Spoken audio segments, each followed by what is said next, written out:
Hi, this is Scott with the Hollinger Team. Welcome to another Hollinger Team video blog. Today I'm going to speak about Zestimates from the Zillow website. And the questions we have from people and discussion we have is what kind of credibility or weight do they really carry in real market valuations? And there's a couple of things that I'll bring up today. First off, it's a computer-generated valuation. Montana is a non-disclosure state. I'll talk about that in a moment. Personal viewing of properties, and finally, is anything like that bankable? First off, because it's computer-generated, it's relying strictly on data only.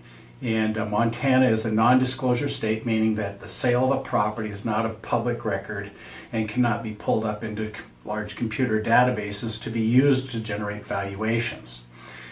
That's one of the problems, is that they have very, very limited sales information in the state of Montana. And then finally, there's no personal viewing of the property. The computer hasn't been to the house, really can't even see a picture to see what the condition is like of the property. And so it's going strictly off of some numbers.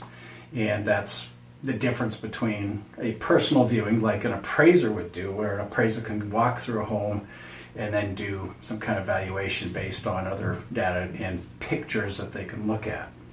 And it's really not bankable. If you went into the bank with a Zillow Zestimate and said, I want to borrow money against my home, the bank is going to say, we need to do a formal appraisal where somebody actually will see the property and compare it to other things in the marketplace. One interesting thing that I thought I would mention is Zillow's CEO did sell his home a while ago for $750,000 less than his estimate was, which was almost 50% of the sales price. So it can have some wide swings in valuations.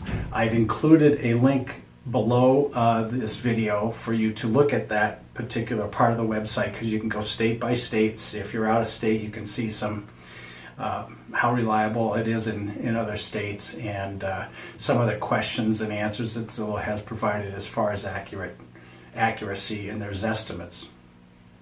Ultimately, the best way to value a property is to have a real estate agent that is experienced in your market area and experienced in selling the type of property that you have, and give you a current valuation based on the property, comparable sales, and also just knowing what the pace, what the pulse of the market is like. Thanks a lot for viewing. Hope you enjoyed this.